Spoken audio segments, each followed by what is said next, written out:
Salam saudaraku, selamat pagi, semoga kita semua dalam keadaan sehat dan penuh sukacita dalam Tuhan. Marilah kita menggunakan waktu sejenak untuk berdoa, membaca dan merenungkan firman Tuhan sebagai sumber kekuatan, inspirasi dan motivasi bagi kita hari ini, Rabu 3 November 2021. Sebelumnya mari kita berdoa. Bapa di surga, kami bersyukur atas hari yang indah ini, hari yang penuh harapan. Kami akan merenungkan firman-Mu. Kiranya Roh Kudus menerangi hati dan pikiran kami, agar kami sungguh memahami firman-Mu. Dalam nama Tuhan Yesus Kristus kami berdoa. Amin. Firman Tuhan yang menyapa kita di pagi ini, Ayub 23 ayat 10. Karena Ia tahu jalan hidupku, seandainya Ia menguji aku akan timbul seperti emas. Demikian firman Tuhan.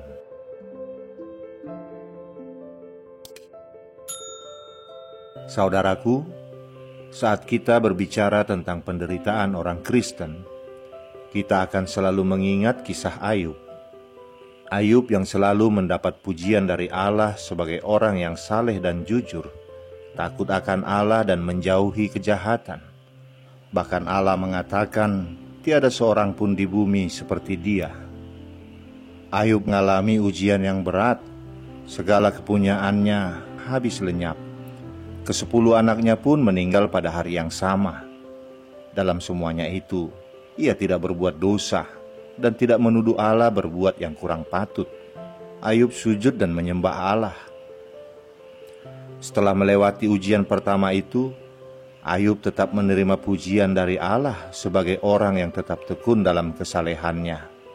Meskipun iblis telah membujuk Allah melawan dia untuk mencelakakannya tanpa alasan. Kemudian Ayub menerima ujian lagi. Ia ditimpa barah yang busuk dari telapak kaki sampai ke batok kepalanya. Bahkan istrinya menyuruhnya mengutuki Allah dan mati saja. Dalam semuanya itu, Ayub tidak berbuat dosa dengan bibirnya. Dalam penderitaannya, 3 orang sahabatnya datang, Elifas, Bildad, dan Zofar. Mereka turut merasakan kengerian penderitaan Ayub. Sampai 7 hari 7 malam mereka hanya duduk menemani Ayub tanpa bicara. Namun setelah itu mereka menarik kesimpulan, sebagaimana umumnya kepercayaan orang Yahudi, bahwa penderitaan yang dialami adalah akibat dosa. Mereka menuduh Ayub telah melakukan kesalahan dan dosa di hadapan Tuhan, dan mereka menyarankan agar Ayub memohon pengampunan kepada Tuhan, agar Tuhan berkenan memulihkannya.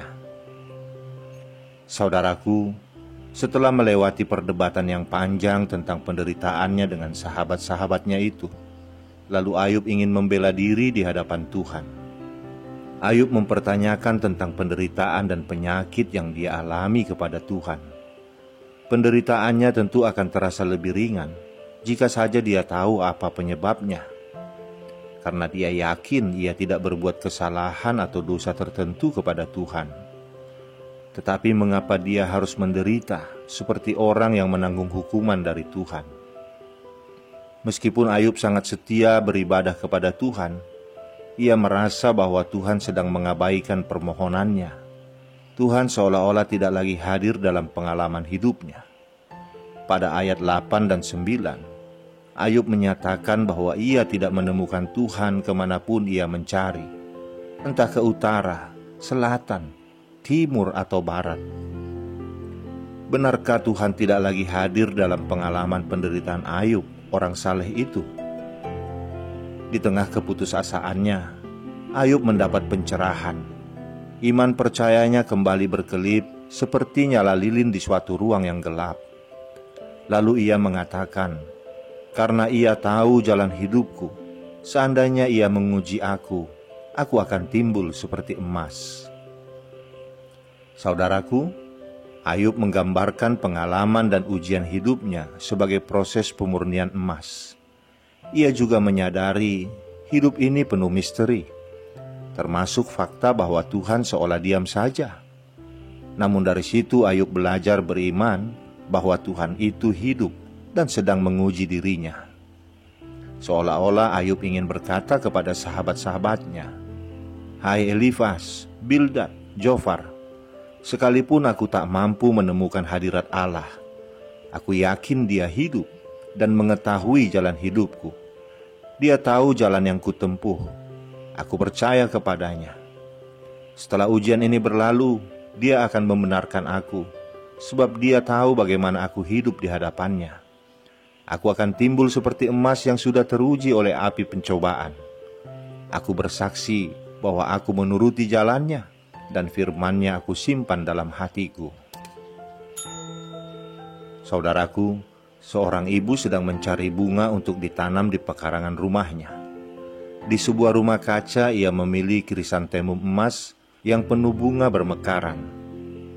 Satu hal yang membuatnya heran, tanaman itu tersembunyi di sudut ruangan dan ditanam di sebuah ember tua yang penyok serta berkarat. "Andai bunga ini milikku," katanya dalam hati, "aku akan menaruhnya di pot cantik dan memamerkannya dengan bangga. Mengapa bunga ini terpenjara di ember di tempat tersembunyi seperti ini?" Ketika ia menanyakannya, sang pemilik menjelaskan, "Oh, saya memang menyemaikan tanaman itu di ember tua sampai bunganya mekar. Namun itu hanya untuk sementara. Saya akan segera memindahkannya ke kebun saya." Ibu itu tersenyum dan membayangkan pemandangan seperti ini di surga. Dan Tuhan akan berkata, "Ada satu jiwa yang cantik, hasil dari kasih setia dan anugerahku. Sekarang jiwa itu terpenjara dalam tubuh yang rusak dan tidak dikenal. Tetapi sebentar lagi, ia akan tumbuh tinggi dan cantik dalam tamanku." Saudaraku, kehidupan orang Kristen itu seperti tanaman yang bertumbuh dari hari ke hari. Mungkin sekarang kita sedang ditanam di wadah yang penyok serta rusak untuk sementara waktu. Dan disitulah Tuhan sedang mempercantik jiwa kita. Di tengah susah dan beratnya hidup ini, kita perlu tetap belajar menyadari bahwa Tuhan tidak pernah meninggalkan kita. Kemahakuasaannya akan tetap menyertai anak-anaknya. Inilah yang mestinya selalu kita ingat dan syukuri. Memang kita kerap tidak melihat tangan Tuhan beserta kita, tetapi bukan berarti Tuhan tidak menyertai kita. Kisah penderitaan Ayub ini dimaksudkan untuk mengajarkan kepada kita bahwa selalu ada rencana terbaik di balik setiap ujian hidup yang Tuhan izinkan menimpa kita. Semuanya itu untuk menjadikan iman kita murni dan berkualitas tinggi. Amin, kita berdoa. Bapa di surga, terima kasih atas firman-Mu pagi ini. Engkau ingatkan kami Tuhan, bahwa dalam kehidupan kami, Engkau memproses kami, menguji kami, untuk memurnikan iman kami kepadamu. Berbagai masalah, pergumulan, pencobaan datang silih berganti. Semuanya itu untuk mempercantik jiwa kami, agar suatu hari nanti kami layak menempati surga-Mu. Beri kami kekuatan ya Bapa, agar mampu melalui semua pencobaan, kesulitan, dan pergumulan hidup ini. Agar iman percaya kami tidak goyah dan tetap berpegang kepadamu.